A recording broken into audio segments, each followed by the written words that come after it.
Hey guys, as you can see over my shoulder, the boxes have started piling up, so I am definitely starting to get into full swing for the move. One of the things that made me kind of crazy over the last week, I know I've been quiet, sorry, um, it's every time I turn around on TV, I'm finding this diet, this weight loss program, that weight loss program. And I always stop and listen to what they have to say because I never know where I'm going to glean some new information that might be useful or that I could incorporate into what I do. Well, yesterday it was like a lightning bolt. It kept hitting me all day long. I watched a movie over the weekend where you may have seen it, the movie You Again. The husband blindfolds himself so he can't see how much food's on his plate because that makes a difference to register when you're full or not full. Yesterday on Rachel Ray, they were talking about only eating 12 to 15 grams of sugar and 7 grams of carbs a day. And going through all these things, I'm looking at it going, wow, there's so many different options out there for people. There's things like Atkins, there's South Beach, there's this diet that they were talking about on Rachel Ray. It's almost to the point of being comical. No one seems to want to agree on what to do to help someone lose weight and achieve their weight loss goals. And I think the reality that struck me was you need to do what works best for you. You need to find out what your body reacts the best to and go with it. For me, it's monitoring my intake, both calorically as well as into the proteins, sugars, carbs, all of that, knowing what's going in, knowing what I'm burning going out, and making sure I have a deficit. That for me works well. Other people, not always the case, and some of these other diets that are out there may be the trick that works for you. The big thing for me is that none of these things, while they're calling them diets, it's not a diet from the aspect of if I do this for 6 weeks, I will lose X and then I can eat anything I want. The thing to remember is it's never really a diet in the sense of what we've grown up thinking. If you think of a diet as a plan that you're on to lose weight and to change your body, and that you will see an eventual end to, you will guarantee failure. If you look at it as a lifestyle change that's going to help you to achieve your goals and maintain good lifestyle and healthy living, you're never going to see an end or a failure to it overall. You might not see the weight loss you want at all times. You may not get to your goals as rapidly as you would with some of the diet programs that are out there. But if you've made it a lifestyle change, you're going to turn around and have a better way of life all the time that will impact your health for the rest of your life. If you cut the fats and you cut the foods that aren't good for you and the processed foods and all of that down, regardless of weight loss or physical changes, your body will make the changes internally that will help you to achieve your goals. Maybe not immediately, but it will be there. It can do things like lowering your diabetes or taking you off diabetes medication, cholesterol. All of those things are great.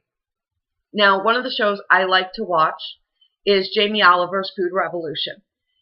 I think while Jamie can be a little off the cuff and a little crazy from time to time, and not necessarily what we as Americans think of in the idea of how to eat or how to exercise and this type of thing, the thing I've noticed with Jamie is he points out a lot of times the glorious things that are added into our food.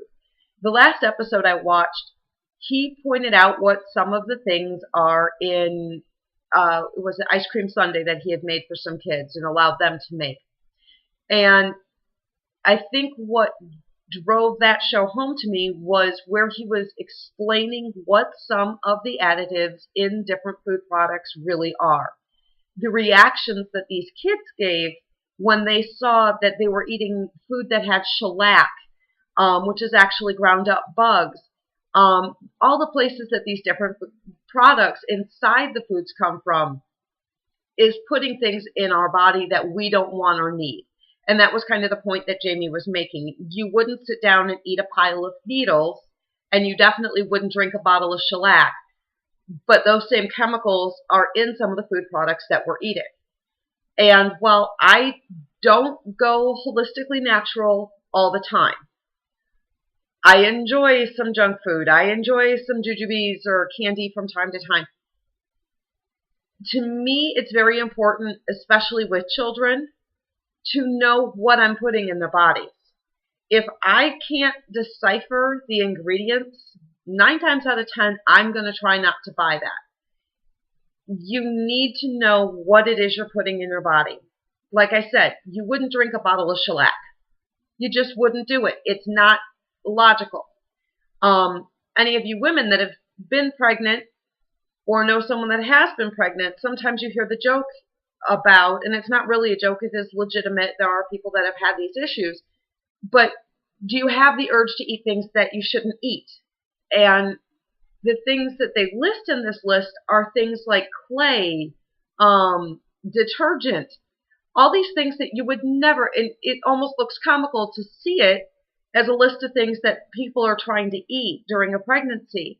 And the reality behind it is it's stuff that we're actually eating every day, and we just don't realize it.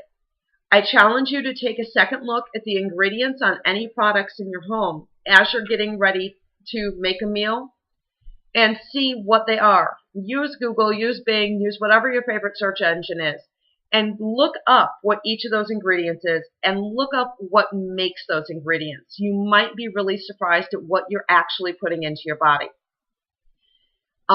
With regard to the movie I had watched where they were talking about serving size, there's something I've done in my house and I've noticed an impact, and it's something that I realized a couple years ago, and the movie kind of brought it back up to me.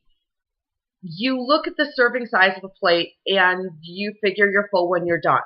Well, if you change the size of your plate, the amount of food you're going to put on it will be less, and you're going to finish a plate of food, have that mental that you're where you need to be with your food, and that you've eaten a full meal, and you're going to overall eat closer to what an actual portion size is.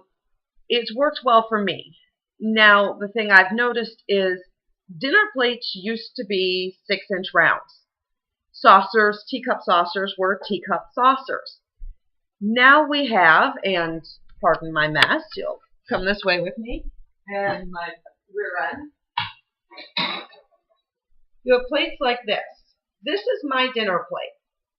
This is what most people consider a dessert plate. This is what my whole family eats off of. We do have, however, if I can reach it from here, what the market tells us is a dinner plate. As you can see, it's larger than the size of my hand. I have taken my whole family and shifted from this, here, to this. You can see the difference in size there. It's quite dramatic. The reason I've done that with my family is because it's helped them to realize that they are still getting full without the need to have this overflowing Thanksgiving Day plate or Christmas plate filled with food. Now, we don't think about it all the time. And yes, there's times where I'll grab the bigger plates and we'll put that out. But if I put those same portions on there, my kids feel like they're getting less food. And that they're, in essence, as I use the word gypped, they're getting gypped in their meal. The reality is, if I take that same amount of food and put it on this little plate, my kids are full by the end of the meal and feel like they've eaten a full meal. Registering in your mind does make sense. And that was the thing with that movie that made sense to me, is where they blindfolded it so you couldn't see how much you were eating and you had to rely on your body to tell you where you were full. Is kind of the same concept of changing your plate size. I'm not saying go to a teacup saucer, but if you go to a smaller plate, you're going to automatically eat a little less. And if you choose to have a second helping, it's going to be a smaller helping than what you would put on a larger plate. It's all about proportion. It's all about making the changes you need to for yourself. And remember that if you're used to eating a large quantity of food at every meal, if this plate is your serving plate, your stomach has gotten used to this much food. I can put my fist over this plate 6 to 7 different times. If you think of a serving as the size of your fist, boy, that's a lot of food. If you think about the fact that, and you've seen it on commercials, that an infant or a toddler's stomach is the size of their fist closed up, that's about the size of your stomach too. Now, a lot of us as adults, that's not true anymore. We've stretched it by eating what we put on that larger plate and eating larger portions. If you think about, if I eat off of this plate every day and I go to Olive Garden or any other big box food chain, their plates are larger than this and they fill it. And you feel the need to eat everything on that plate, or as much of it as you can, because you want to make sure you're eating what you're paying for. You're getting your money's worth. Stop doing it. Cut it in half. Take half home automatically. Cut it into quarters. Eat a quarter of it, and you're probably closer to what your actual portion size should be. The reality of it is your stomach stretches as you force it to get bigger by eating larger quantities of food.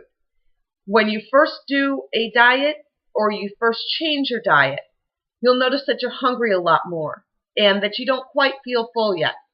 Well, the reason for that is your stomach needs to, in essence, shrink back down to this size. So, yes, you may have grumblies for a little while. You may have some changes, and I have a cat crossing my counter behind me. But the reality of it is that shrinking of your stomach, putting it back into proportion, is going to help you to lose and maintain the weight that you need to get to or want to get to. Double check your portion size on anything you're eating. You might be surprised how much cereal you're supposed to have. You might be surprised how much a serving size is of ice cream. Any product you have out there that is a prepackaged meal, check that serving size. You might really be surprised at what you're actually supposed to eat for the calories that you're getting for each serving. Do your best to change how you're eating, how you're living, to make a difference in your life. And remember, it's not a diet, it's a lifestyle change. In order to see lasting results, you have to make a lasting change. It's not easy, and it's not fun all the time, but it is something that once done will impact your life for the rest of your life in a positive way. Now, as for me, right now, like I said, there's chaos. You can see my, that side, boxes. There it is. I'm working nonstop to pack boxes. I'm trying desperately not to stress eat. For me, that's hard. It's just one of my triggers. Yes, I'm a carboholic. There's no meetings for me. But that being said, I know what I need to steer away from and what I need to make sure I'm not overeating in. I'm working hard to maintain. I'm working hard to keep where I want to. And right now, that is a very difficult thing. Now, there's always a stress in our lives. There's always something that we can use as an excuse for why we're overeating. We eat because we celebrate. We eat because we're sad. We eat because we're stressed. We eat because we're bored. Don't allow yourself to fall into those patterns out of habit. It's not a necessity. Try to remember, if you're hungry, eat. If you think you're hungry, try a glass of water first. That water will not only help your body, but it will boost your metabolism over time as well. So make sure you're getting that daily intake that you need and move forward with it. Well, after almost 15 minutes of talking your ear off, I'm glad that you sat and listened to me. I hope I've given you something today that you can take away from this. I've kind of made up for not being on here all week last week. They may be more sporadic over the next couple weeks while I get closer and closer to my move and the end of the school year with my kids. Still trying to figure out how I'm going to be able to post once my kids are home. So it might be really dark in my house and it might be 4 o'clock in the morning. But I'll figure something out. You guys, you are all inspirations. Everything you do makes you a better you. Every life that you touch touches somebody else. Make sure that the touching that you do, oh, that doesn't sound right. Don't touch people. Bad. Touch people emotionally, spiritually, and mentally, and make an impact in their lives. Move forward. Be active. Get out, do for yourself, and do for others. And as always, have an awesome day. I look forward to talking to you all again soon. As always, please, if you have any questions, comments, or anything along those lines, throw them to me. I need a little help from you guys to know what you'd like me to discuss a little more in depth, and I will make sure to get that on here for you. So let's make this ours, not just mine. Let me know what you want. Again, get out, do for yourself, do for others, be active, and have a fantastic day.